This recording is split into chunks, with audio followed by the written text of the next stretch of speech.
Okay, thanks for joining me in this discussion about some Hollywood bullshit. The big outrage that's going on at the moment is Robert Downey Jr. had an extremely awkward interview with Channel 4's Krishnan Guru-Murthy. Who was being a dick? Let's find out. Now, Robert Downey Jr. is a really popular movie star who makes millions of dollars. He was in a lot of trouble about 10 years ago and has finally turned his life around. Krishnan Guru-Murthy works for the UK's Channel 4 and has a history of awkward interviews with celebrities. Basically, he tries to get stuff out of them they're not willing to do, at press junkets where they really just expect to be softball questions and get the dick sucked. It happened with Tarantino, and it's happened again with Downey, and it kind of happened with Ayoade, but he was just doing it to say the mick. So it's not about Richard Ayoade at all? No, any more than the Moose story by Woody Allen is about his grappling with wildlife. So should Guru-Murthy just leave well enough alone and just ask the softball questions you expect to be asked from an entertainment show, not a serious news channel, or should Downey Jr. show a little bit more patience?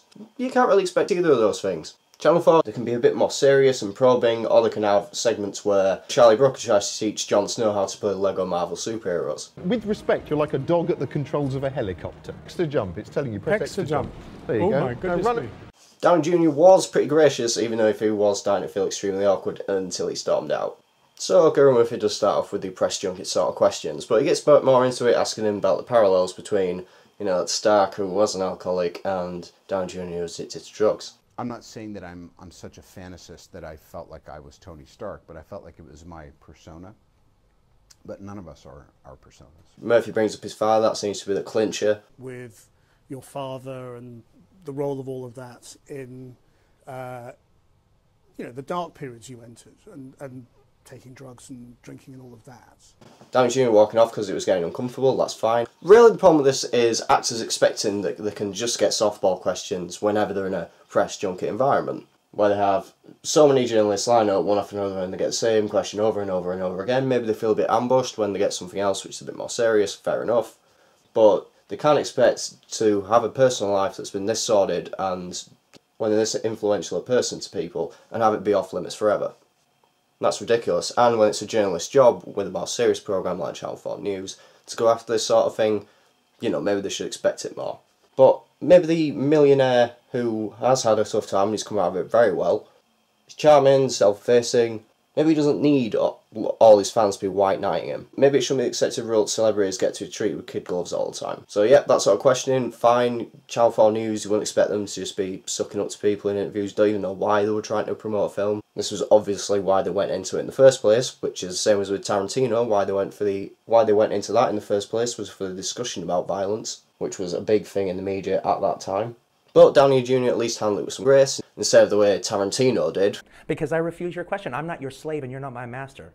You can't make me dance to your tune. I'm not a monkey. I can't make you answer anything. I'm asking you interesting questions. And I'm saying I refuse. Right, Tarantino came off as a bit of an egotist. I am responsible for people talking about slavery in America in a way that they have not in 30 years. But what you actually don't see, what everyone forgets, I certainly forgot about that interview, is that after the whole and I'm shutting your butt down. And that's tirade, Guru-Murthy asked him a question about directors getting old, and well, I think they don't get better when they get old.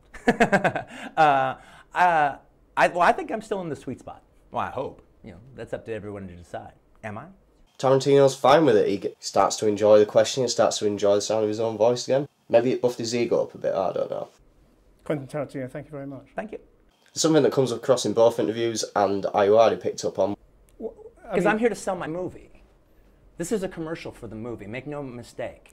But he was outraged that he could not advertise his film. And that, I thought, was very interesting, and is interesting about the essential lie of the interview situation. That's the thing, the interview's there as a commercial, as an advert.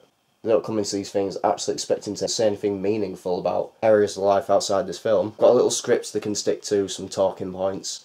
All of the journalists can ask the same question, just reworded. If they are going to answer difficult questions, it'll be an interview set aside solely for that, and that'll have a script. Maybe that's something for people to keep in mind while they're white knighting Robert Downey Jr. and just writing off Krishnan Guru-Murthy, who comes across, on comedy programmes at least, and on the news, as a decent enough guy. Just doing his job and doing it in a situation where they probably shouldn't expect to get out, where they probably shouldn't expect to get anything meaningful out of it.